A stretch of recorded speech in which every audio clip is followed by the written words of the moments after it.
Siri, berapa suhu di sini? It's minus 47 degrees outside. Suhu udara di Antartika antara minus 14,8 derajat Fahrenheit atau minus 20 derajat Celcius. Dan di sini minus 58 derajat Fahrenheit atau minus 47 derajat Celcius.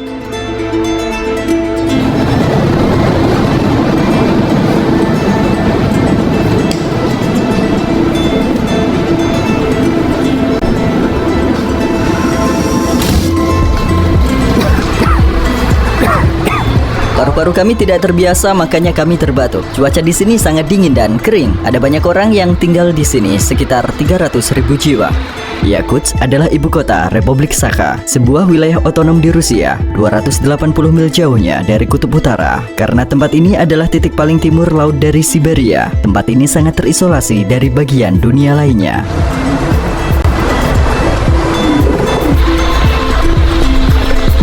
Suhu di luar sekitar minus 50 derajat Celcius. Titik didih air ini adalah 100 derajat Celcius.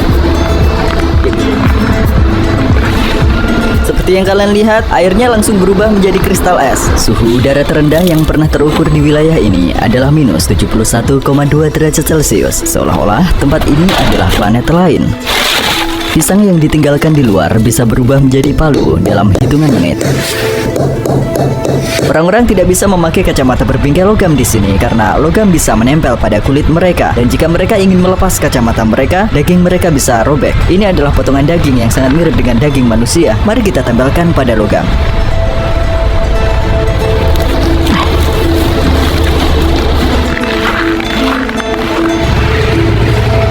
Seperti yang kalian lihat, ini adalah pipa air, dan pipa ini harus diletakkan di atas tanah karena bawah tanahnya membeku menjadi es. Jadi sebenarnya ada es setebal 100 kaki di bawah kota ini.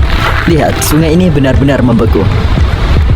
Selama era Soviet, orang-orang yang menentang gagasan Stalin diasingkan ke wilayah Republik Sakha. Mereka adalah politisi, pengusaha, dan lain-lain. Sebenarnya, sebagian dari orang-orang yang tinggal di Yakutsk ini adalah keturunan mereka. Jadi tempat ini dulunya adalah tanah pengasingan. Sekarang ada kehidupan kota di sini, namun kita bisa menyebut kehidupan di sini sebagai neraka es, mendorong batas-batas kemampuan tubuh manusia. Tidak peduli seberapa tebal pakaian kita, tidak akan cukup untuk menjadikan tubuh kita hangat.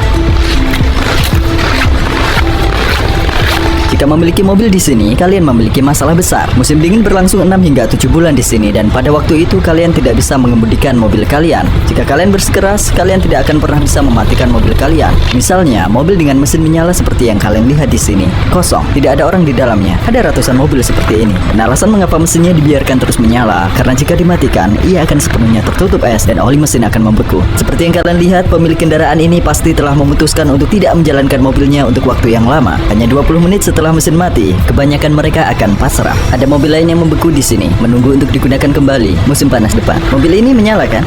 Mari kita lihat apakah ada orang di dalamnya. Ya, tidak ada. Dapatkah kalian bayangkan berapa besar pemborosan energi di sini? Untungnya, Rusia adalah negara yang cukup kaya akan sumber daya minyak dan gas alam. Lihat, pipa knalpot ini dipanjangkan menggunakan pipa luar. Bahkan asap knalpotnya membeku juga. Sebegitu dinginnya di sini. Ada penutup khusus untuk pelindung, namun terkadang ini juga tidak cukup. Bagi orang yang mampu, mereka menyimpan kendaraan mereka di garasi pemanas. Karena kendaraan-kendaraan ini terus menyala, terdapat lapisan asap knalpot yang terus menyelimuti kota. Jarak pandang seringkali di bawah 60,9 meter karena kabut asap. Rumah-rumah di sini memiliki arsitektur yang benar-benar berbeda. Alasan mengapa bangunan dibangun di atas pilar adalah karena tanahnya tertutup es, dan ada kemungkinan es tersebut bergeser atau bergerak. Rumah-rumah tua mulai miring setelah 1 dekade atau lebih karena jumlah esnya yang meningkat atau menurun. Rasanya seperti ditusuk jarum. Hal terburuk yang bisa terjadi adalah terkena radang dingin karena lemari es beroperasi pada suhu sekitar 4,4 derajat Celcius dan freezer pada suhu minus 20 derajat Celcius. Kami dapat dengan yakin mengatakan bahwa semua tempat di sini dapat berfungsi sebagai freezer berteknologi tinggi karena suhu di sini adalah minus 50 derajat Celcius. Itu sebabnya sebagian orang dapat menyimpan buah atau daging hanya dengan menggantungnya di luar jendela seperti itu.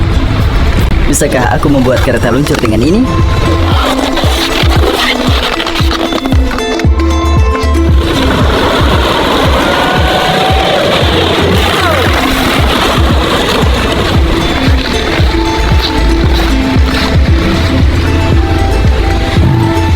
Aku baru saja melepas sarung tanganku sebentar untuk syuting. Sekarang terasa sangat sakit. Bulu mataku juga membeku. Aku coba singkirkan esnya.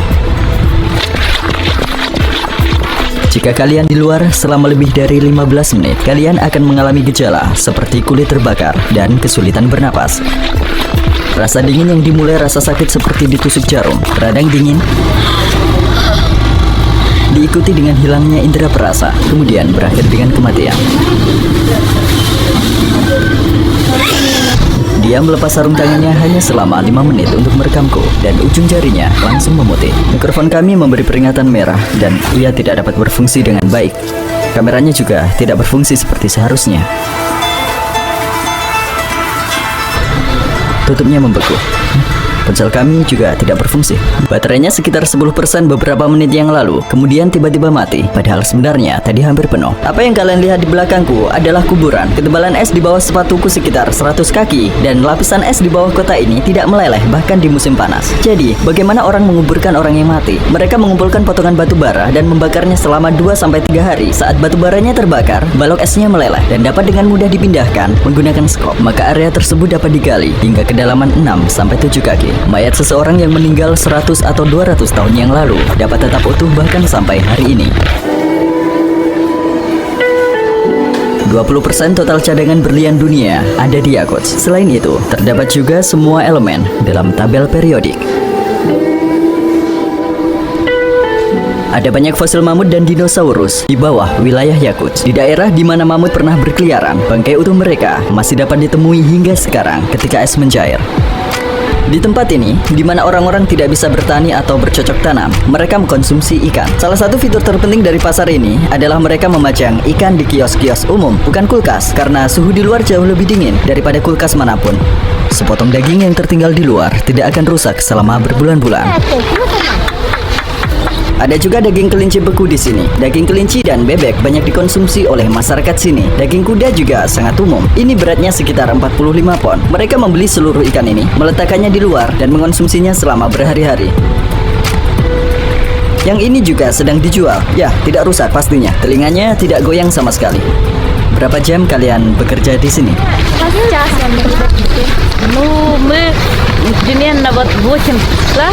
Sudah berapa lama kalian melakukan ini?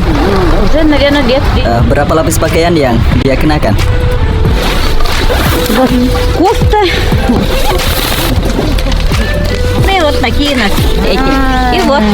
Mereka berdiri di atas bulu seperti itu agar mereka tidak merasakan dingin dari kaki mereka. Orang-orang Yakuts, yang merupakan mayoritas penduduk, berasal dari Turki. 38% populasinya berasal dari Rusia.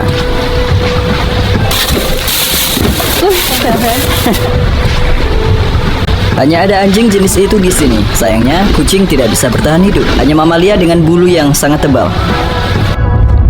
Ada 2 lapisan kaca di dalam mobil. Jadi ketika penghangat menghangatkan bagian dalam mobil, suhunya tidak langsung berubah secara tiba-tiba. Hal yang paling menakutkan saat berada di jalanan adalah bahwa orang yang mobilnya mogok bisa saja meninggal dunia. Mereka harus memperbaikinya dalam waktu 30 menit. Jika tidak, oli mesin di bawah kap akan membeku dalam hitungan menit. Jika orang terlantar di daerah pedesaan ini tanpa sinyal telepon, mereka tidak mempunyai pilihan lain selain mati kedinginan dalam beberapa jam. Itulah sebabnya setiap pengemudi membawa kotak peralatan di mobil mereka. Maria, penduduk asli Yakuts, mengundang kami ke desa mereka untuk menunjukkan budaya mereka. Perjalanan kami ke desa diakhiri dengan naik kereta luncur anjing. Selama kami berada di atas kereta luncur anjing, aku hampir kehilangan satu telingaku karena terkena angin dan dingin. Maria baru saja menerima kami di rumahnya yang berada di pedesaan. Kita akan mengenal lebih dekat tentang orang-orang Yakuts yang misterius ini. Kau bisa lihat hampir setebal jariku. Rasa sakitnya tak tertahankan. Aku tidak bisa merasakannya. Mati rasa. Lihat telingaku yang satunya, jauh lebih tipis. Kuda-kuda di sini jauh lebih pendek dari kuda-kuda normal. Tubuh mereka dikondisikan agar menjadi lebih pendek. Dengan demikian, mereka bisa membuat diri mereka lebih hangat. Lebih sedikit permukaan tubuh yang terpapar udara dingin. Mereka memberi kami pakaian mereka sendiri dan kami membungkus diri kami.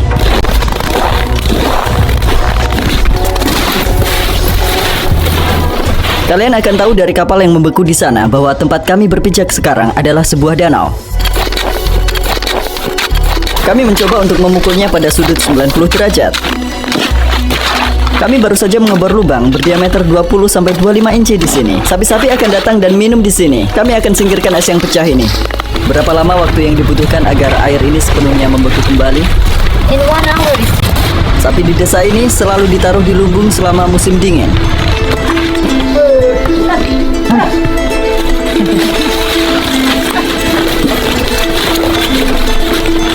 Apakah mereka tidak pernah merasa kedinginan? They do, of course. That's why they don't spend much time outside. Ini apa sebenarnya? Your ear got frostbitten. If like it lasted longer, it will be very dangerous. Mereka harus mengamputasinya kan? If they cannot save it, they can cut it because the cells are dead. For your ear, it's a traditional Yakut medicine, fat of bear. Beruang? Yeah, my father took it from hunters. This will help frostbitten and also if you burn it. Jika kalian memperhatikannya dari belakang, kalian bisa melihatnya lebih jelas. Ia bengkak parah dan mereka menyebutnya radang dingin. Aku mungkin akan kehilangan seluruh telingaku jika aku berada di udara dingin selama lebih dari 15 menit. Alam tidak main-main di sini. Berapa suhu terdingin yang pernah kamu alami? The coldest temperature is negative 71 Celsius. Dingin itu seperti apa menurutmu? If I have good clothes, if I have enough clothes, before negative 40 it's not like real winter temperature for me. Negative 41, negative 48, it's like fine. Below negative 48, it's cold. And below negative 52, it's very cold. And every degree feels. The funny thing is like cold weather feels like fire, like burning. Ya, itu benar. Sekarang telingaku terasa seperti terbakar. Aku merasa ini sangat panas. Sometimes people drink too much and they fall asleep somewhere outside. And one night outside, some people didn't have proper clothes and they went to the woods and their car broke down. They couldn't call someone because no phone service. Yeah, and it ended. Apa pendapatmu tentang alam? Whole lifestyle of Yakut people, of Saha people, it's taking care of nature, respecting it. Early childhood, me and my family, we used to go to the woods to fish, to hunt. It's just a part of our life. And we always remember that we are not the owners of this land. We are just guests. For example, we always make a ritual. When we go to pick some berries, we always take a little food with us. We leave it on the ground and say, nature, please share with us. Please give us some food. It's for the master of that land, for the spirit. Apa kalian percaya bahwa alam memiliki roh? For example, when we go to the forest, you shouldn't speak loud because you can disturb the spirits. You shouldn't drink there, have fun there, throw the garbage. Don't disturb, don't destroy. Yakut religion is not something which is written in a book or there is a church. Like there is one center of our religion, but it's not something that like in other religions that we do every day. We should pray. We don't do something like that. But it's in our mind, it's in our lifestyle, and it's all related to nature. Atas apa yang kalian miliki, kalian berterima kasih kepada alam, bukan Tuhan. The gods are nature. Our gods are like part of the nature. Sekarang aku mengerti mengapa kalian tidak pindah ke daerah selatan yang lebih hangat, karena hidup dalam suhu seperti ini terasa menyiksa. It's a torture for you, but not for us. The first reason is my family. Like my family is here, and for me, the best is to be close to my parents, to my brothers. And secondly, I like the nature here. It's very pure. Like the ecology is very pure, and it's for me and for my future children. Breathing fresh air. It's very important. Third, because of our culture, I want to preserve our language, our traditions, and give them to the next generations. Yakut juga memiliki musim panas. Pada bulan Juli, suhu rata-rata hariannya sekitar 19 derajat Celcius. Karena pemanasan global, lapisan es di dunia kita mulai mencair dan bangkai-bangkai mamut bermunculan. Dan juga virus yang bersembunyi selama ribuan tahun yang belum pernah ditemui manusia modern sebelumnya bisa muncul. Ketika orang Eropa bermigrasi ke Amerika Utara, flu yang mereka bawa ke benua itu membunuh sebagian besar penduduk asli Amerika yang telah terisolasi selama berabad-abad. Flu tidak membunuh kita karena sistem imun kita kuat. Demikian pula, penyakit kuno yang terhadapnya kita tidak kebal dapat muncul dengan mencairnya es di wilayah ini, dan umat manusia mungkin akan menghadapi konsekuensi yang menakutkan. Terima kasih sudah menonton. Video ini adalah episode pertama dari serial dokumenter traveling. Aku mengunjungi tempat-tempat unik yang tidak diketahui banyak orang dan membuat film dokumenter mengenai tempat-tempat tersebut dengan pendekatan yang komprehensif. Video berikutnya di kanal ini juga masih dari Yakuts. Aku melakukan 8 percobaan es pada suhu minus 55 derajat Celcius. Telur dan mie membeku, pakaian basah, dan bermain bowling dengan balon air. Jika kalian tidak ingin ketinggalan video ini dan ingin menonton semua video kami, pastikan kalian subscribe.